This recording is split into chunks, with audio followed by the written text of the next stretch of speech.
વિદ્યાર્થી મિત્રો, અમારી યુટ્યુબ ચેનલ ટીચિંગ મેં સેલ્જિયમમાં આપનું હાર્દિક સ્વાગત છે. મિત્રો, આજે ધોરણ 7માં વિષય વિજ્ઞાન પાઠ 3 ઉષ્મા તેમાં જે સ્વાધ્યાય આપેલ છે તે સ્વાધ્યાયનું આજે આપણે સંપૂર્ણ સોલ્યુશન કરીશું. જો વિદ્યાર્થી મિત્રો તમે પૂરેપૂરો વિડીયો જોશો તો તમને સ્વાધ્યાયમાં ખ્યાલ આવશે. અને જો મિત્રો તમે ચેનલમાં નવા હો, હજુ સુધી ચેનલને સબસ્ક્રાઇબ ના કરી હોય તો ચેનલને સબસ્ક્રાઇબ કરવા વિનંતી, જેથી તમને જે નવી નવી અપડેટ આવે છે તે અપડેટ મળતી રહે. મિત્રો, હવે વધુ સમય લેતા આપણે સ્વાધ્યાયનું સોલ્યુશન કરીશું. હવે પ્રશ્ન નંબર 1, પ્રયોગશાળામાં વપરાતા લેબોરેટરી થર્મોમીટર તથા ક્લિનિકલ થર્મોમીટર બંનેમાં રહેલી સામ્યતા તથા તફાવત જણાવો. જવાબ: લેબોરેટરી થર્મોમીટર અને ક્લિનિકલ થર્મોમીટર વચ્ચે રહેલી સામ્યતા તથા તફાવત નીચે મુજબ છે. આગળ આપણે સામ્યતા બંનેમાં જોઈશું તો બંનેમાં પ્રવાહી તરીકે મર્ક્યુરી પારો વપરાય છે. બંનેમાં સમાન જાડાઈવાળી પાતળી સાંકડી કાચની નળી હોય છે. બંનેમાં કાચની નળીના એક છેડા પર અંદરના ભાગે ફૂલેલી બલ્બ જેવી રચના હોય છે. આ સામ્યતા છે. હવે બંનેમાં તફાવત શું છે તે તફાવત જોઈશું. લેબોરેટરી થર્મોમીટરમાં સાંકડી નળીમાં ખાંચ હોતી નથી, જ્યારે ક્લિનિકલ થર્મોમીટરમાં મર્ક્યુરી ભરેલા બલ્બની નજીક સાંકડી નળીમાં ખાંચ હોય છે. 2. લેબોરેટરી થર્મોમીટર વડે -10°થી 110°C સુધીનું તાપમાન સામાન્ય રીતે માપી શકાય છે, જ્યારે ક્લિનિકલ થર્મોમીટર વડે 35°થી 42°C સુધીનું તાપમાન માપી શકાય છે.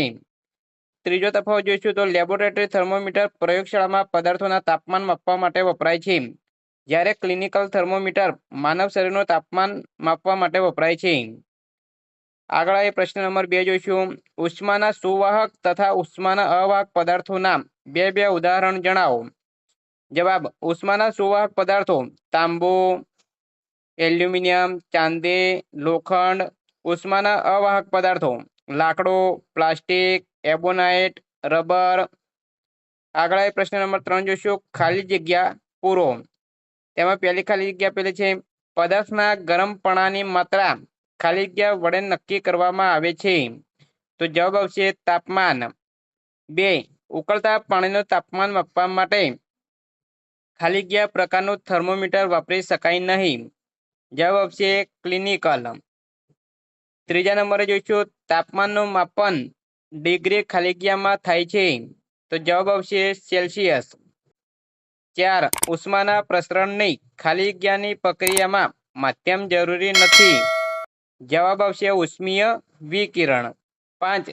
ગરમ દૂધના ગ્લાસમાં સ્ટીલની ચમચી રહેલી હોય તો તેમાં ખાલી જગ્યા પ્રક્રિયા દ્વારા ઉષ્મા ચમચીના બીજા છેડા પર પહોંચે છે. જવાબ આવશે ઉષ્મા વહન દ્વારા. 6. ખાલી જગ્યા રંગના કપડાં હળવા રંગના કપડાં કરતાં વધુ ઉષ્માનું શોષણ કરે છે. તો જવાબ આવશે કેરા.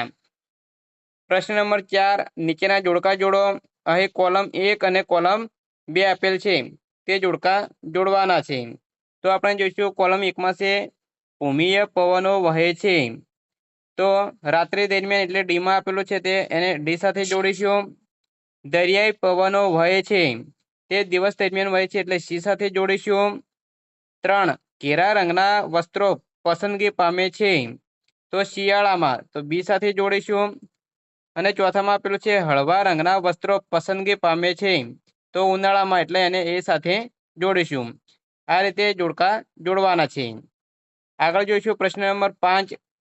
શિયાળાની ઋતુમાં એક જાડા વસ્ત્ર કરતાં વધુ પાતળા વસ્ત્રો શા માટે પહેરવા જોઈએ?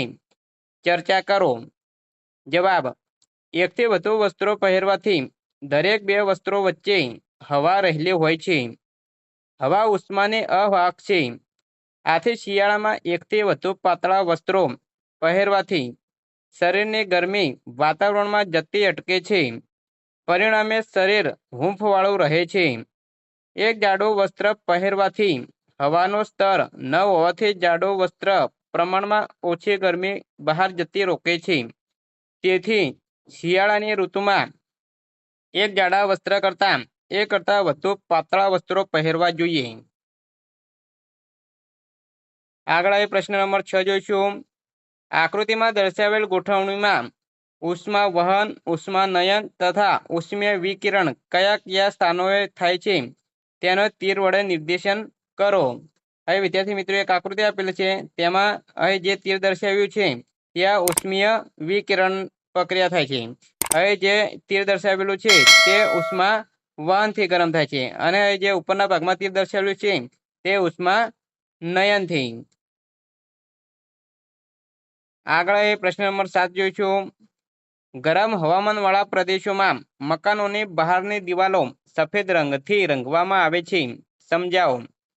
જવાબ. ગરમ હવામાન વાળા પ્રદેશોમાં ઉષ્મીય વિકિરણ દ્વારા મકાનોની દિવાલ ગરમ થાય છે. જો મકાનોની બહારની દિવાલો સફેદ રંગથી રંગેલી હોય તો તે ઉષ્મીય વિકિરણ દ્વારા ઉષ્માનું શોષણ ખૂબ ઓછું કરે અને પરાવર્તન વધુ કરે છે. આથી બહારની દિવાલો ઓછી ગરમ થાય છે. પરિણામે મકાનોની અંદર રહેતા લોકોને ગરમી ઓછી લાગે છે. આથી ગરમ હવામાનવાળા પ્રદેશોમાં મકાનોની બહારની દિવાલો સફેદ રંગથી રંગવામાં આવે છે. આગળ પ્રશ્ન નંબર 8 જોઈશું. 30 સેલ્સિયસ તાપમાનવાળા 1 લીટર પાણીને 50 સેલ્સિયસ તાપમાનવાળા 1 લીટર પાણી સાથે મિશ્ર કરતા બનતા મિશ્રણનું તાપમાન કેટલું હશે? અહીં 4 ઓપ્શન આપેલા છે. તેમાં સાચો જવાબ આવશે ડી, 30 સેલ્સિયસ તથા 50 સેલ્સિયસની વચ્ચેનો. આ રીતે અહીં પ્રશ્ન નંબર 9 છે. 40 સેલ્સિયસ તાપમાન ધરાવતા લોખંડના ગોળાને 40 સેલ્સિયસ જેટલું જ તાપમાન ધરાવતા પાણીમાં મૂકવામાં આવે તો અહીં 4 ઓપ્શન આપેલા છે. તેમાં સાચો જવાબ આવશે બી, ઉષ્મા ગોળાથી પાણી તરફ કે પાણીથી ગોળા તરફ વહેશે નહીં. આગળ જોઈશું પ્રશ્ન નંબર 10. આઈસ્ક્રીમમાં લાકડાની ચમચી ડુબાડતા ચમચીનો બીજો છેડો. અહીં 4 ઓપ્શન આપેલા છે. તેમાં સાચો જવાબ આવશે ડી, ઠંડો પડતો નથી. પ્રશ્ન નંબર 11. રસોઈ